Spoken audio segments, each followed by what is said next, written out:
Assalamualaikum warahmatullahi wabarakatuh. Halo, jumpa lagi bersama saya Bahtiar Movie dalam channel 1000 Jalan. Baik Bapak Ibu, pada video kali ini admin akan memberikan update informasi terbaru terkait penilaian kesesuaian bagi pelamar P2 ataupun pelamar P3. Nah, di sini ada ketentuan Bapak Ibu, ada ketentuan apa saja yang nantinya akan dinilai dan bobotnya ini berapa dan jumlah soalnya ada berapa. Nah, jadi bagi Bapak Ibu simak terus video ini. Dan sebelum lanjut, seperti biasa admin ingatkan kembali, jangan lupa tekan tombol subscribe-nya terlebih dahulu dan tekan tombol loncengnya agar nantinya Bapak Ibu selalu mendapatkan update informasi-informasi terbaru dari kami. Baik Bapak Ibu, kita langsung saja. Nah, ini dia Bapak Ibu gambaran sekilas terkait alur seleksi bagi pelamar prioritas 2 dan pelamar prioritas 3. Kemudian ini adalah tim penilai bagi pelamar prioritas 2 dan pelamar prioritas 3. Ini akun penilaian dibentuk secara berjenjang untuk seluruh pelamar. Nah, ini yang pertama Dinas Pendidikan dan BKPSDM masing-masing instansi daerah, kemudian pengawas sekolah, kemudian kepala sekolah, kemudian guru senior. Akun pelamar terbentuk otomatis dari SSCSN dan baru pelamar. Nah, jadi seperti itu. Alur ataupun akun penilaian ini dibentuk secara berjenjang Bapak Ibu untuk seluruh pelamar. Kemudian ini adalah seleksi penilaian kesesuaian. Kita lihat di sini. Setiap pelamar memiliki akun SSCSN. Nah, jadi wajib memiliki akun SSCSN.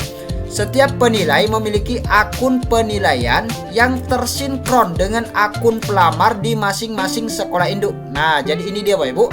Nah, jadi setiap tim penilai ini memiliki akun penilaian Bapak Ibu yang tersinkron dengan akun masing-masing pelamar di sekolah induknya. Jadi seperti itu.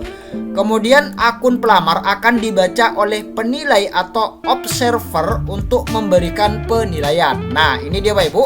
Ini dia 3 komponen yang nantinya akan menjadi penilaian dalam seleksi observasi bagi pelamar prioritas 2 dan pelamar prioritas 3 yang terdaftar di Dapodik dan memiliki masa kerja 3 tahun ataupun di atas 3 tahun. Jadi seperti itu. Yang pertama adalah latar belakang. Nah, ini untuk mengecek background check Bapak Ibu, latar belakang.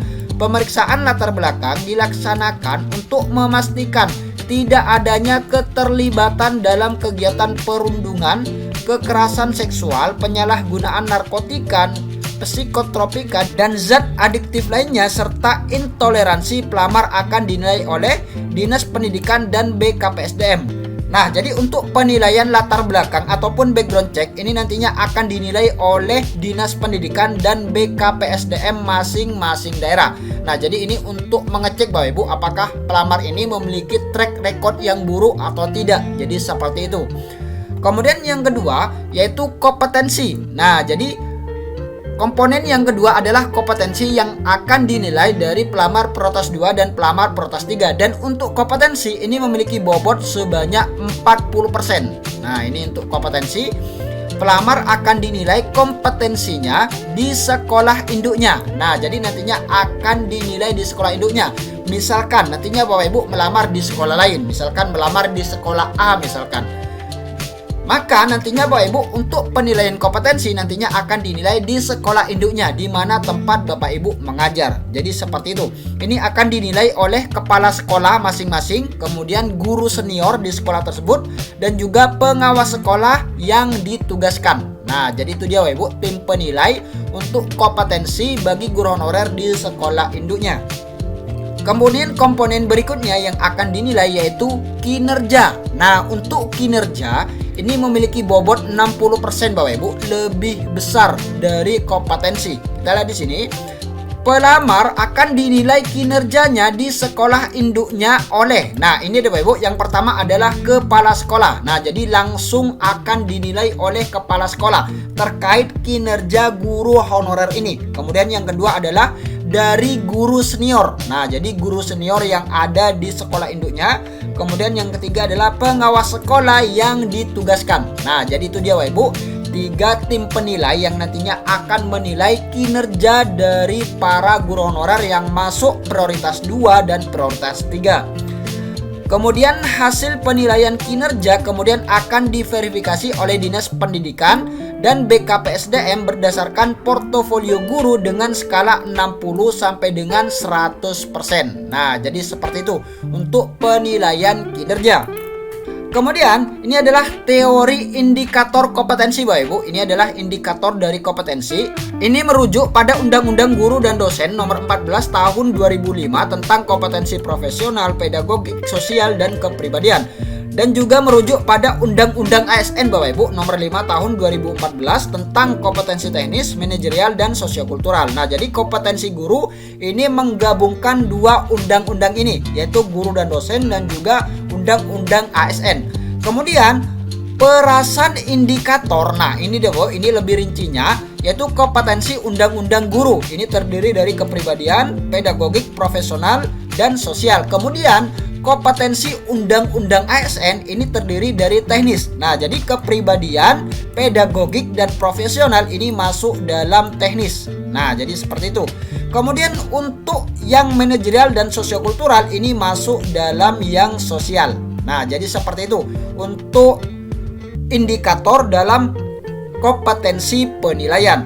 Kemudian ini adalah indikatornya Bapak Ibu. Indikatornya yang pertama adalah kebiasaan refleksi. Nah, jadi kebiasaan refleksi ini terdiri dari 3 butir soal.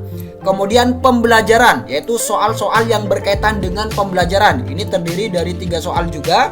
Kemudian kenyamanan dan keamanan dalam belajar. Ini juga 3 soal.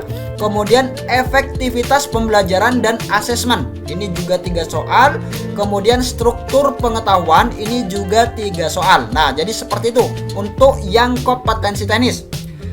Kemudian untuk yang manajerial ini indikatornya pengembangan diri. Ini 3 soal. Kemudian aktif berkomunikasi, ini juga 3 soal. Kemudian bekerja sama, ini juga 3 soal. Nah, kemudian ini adalah instrumen Bapak Ibu. Contoh instrumen seleksi kesesuaian kompetensi.